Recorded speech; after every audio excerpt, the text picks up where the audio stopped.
Hey, it's Nathan Bangs with the Nathan Bangs Group at Keller Realty. And as you guys know, I love to do the real estate minute videos for you and talk about the market.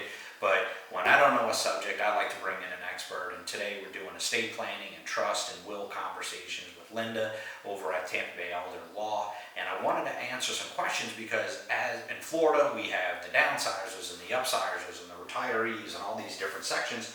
But we have customers that are downsizing in their home, but then, of course, sometimes they don't get that opportunity and they pass away, and we have Medicare or Medicaid. Help me out because this is where your smarts come in. I'll play realtor. So Linda's going to introduce herself and tell us what we need to address in the trust, wills, and estate plannings for Medicaid in the state of Florida. So run with it. Help me out, because honestly I have no idea what I'm talking about. Yeah, no, Linda Fangle with Tampa Bay Elder Law. And that is a big, actually even clients don't know the difference sometimes. Medicare, once you turn 65, Medicare kicks in for short-term insurance as far as like doctors, hospitals, that sort of thing. So short-term care. And everybody gets it at 65 as long as they worked enough quarters in their life type of thing. Okay. Medicaid is out there for people that essentially have very few assets. Where it gets into aging and elderly is when someone has to go to a nursing home. It's $8,000 to $10,000 a month for the nursing home. People will hear stories all the time from the backyard attorney like, oh, if I go to a nursing home, they're going to take my house. Well, the truth of the matter is no one's going to take your house, right? Because no one's going to come in and take it. But if you want to live in that nursing home, or you have someone that needs to be cared for in the nursing home, there's a bill to be paid every month, $8,000 to $10,000. Right. So what people do is they need to generally see an elder law attorney to do Medicaid planning, to get one qualified for Medicaid. Okay. So Medicaid helps pick up that bill for the care at the nursing home.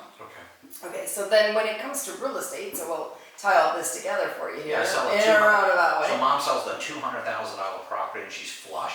Well, is that going to mess things up? Yes, if you don't do something. So first of all, you can qualify for Medicaid and still own your homestead property, right? Your homestead is exempt as far as the state of Florida and Medicaid goes. Yeah.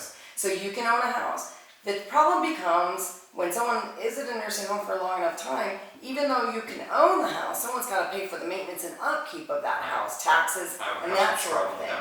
And that's where you have an issue. So let's just talk about the person that's already qualified for Medicaid. They're less than $2,000 in net worth, and they have a $200,000 house. $2,000. Yeah. Net worth. Right. If you're not, it's not all is lost. You go to a Medicaid planning attorney, and we can restructure assets for people to qualify.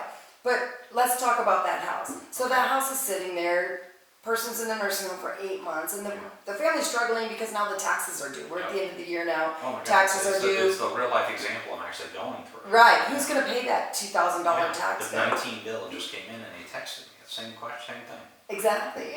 And what happens is that, in general, if the house is worth enough and the children essentially can pool the money together, they'll pay the tax bill, keep the electric on, and keep it going.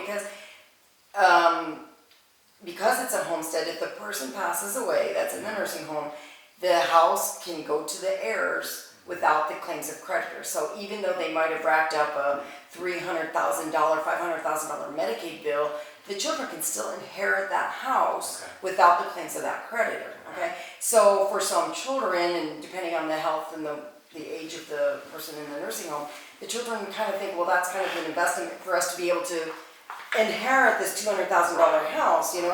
Each of us four come up with $500 a year. Keep it going. Exactly. Mom passes away, now we divide it up because we don't have to pay the creditors, right? As for homestead, not everything. But then we also have those families where it's like they're paying their own mortgage or they're raising their own kids. Yeah. They don't have the extra $2,000 when the taxes come due, or to keep the lights on, or just to pay the lawn guy. Right. So they do come to the conclusion that it's probably best to sell the house. Now what happens? Now that $200,000 becomes a liquid asset, so where it was a protected, exempt asset, becomes a liquid asset. Yeah. Now they're not going to qualify for Medicaid, so essentially they'd be kicked off of their Medicaid benefit. Okay. As long as you report that change within 10 days to Medicaid and restructure that money within 30, they can continuously maintain Medicaid. What's the definition of restructure? restructuring is coming to a Medicaid planning attorney. There's different ways we can do it, whether they're personal service contracts, special needs trust, different kind of estate planning tools that are still allowed by the state of Florida to actually move or restructure that money out of the person's name to maintain them under $2,000 in net worth. Okay. You know, because as soon as they're over, even by a penny, they're going to be disqualified. So the rule is that, I mean, as long as you follow the rule of reporting it within 10 days, restructuring it within 30, we can still, you know, basically maintain that asset for the family or somebody else and not lose their Medicaid. No kidding. Yeah. I'm so glad you brought this up, and I'm glad we're talking about it because I currently have 2 customers that I can't wait to share this video with because we were just, it was like we were sticking our toe in the water, just discussing it. We're talking about selling mom's home, trying to deal with mom's home. One of the customers has held on to it for 4 or 5 months, and it's just sitting there while I'm getting text messages the other night at dinner like, hey, I see the 2019 tax bills due, but we didn't even pay 18.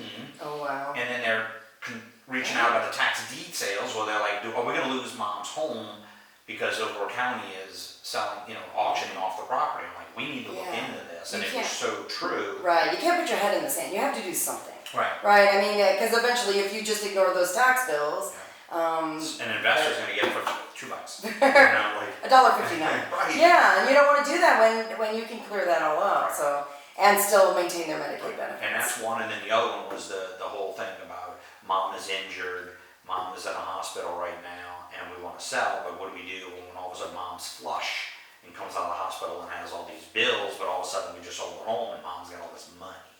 You know, so that was the other time. Creditors, yeah. Right. So that's why I'm so glad we brought it up because it's something that just came up when we went on an appointment this past weekend. I'm glad we talked about it. So if you've got more questions, Tampa Bay Elder Law, they're right here in the Tampa Bay. They service the Tri-County area. We're going to put all of our contact information in there for you. If you want to get in touch with me or you want me to pass along the questions, you put it in the comment section.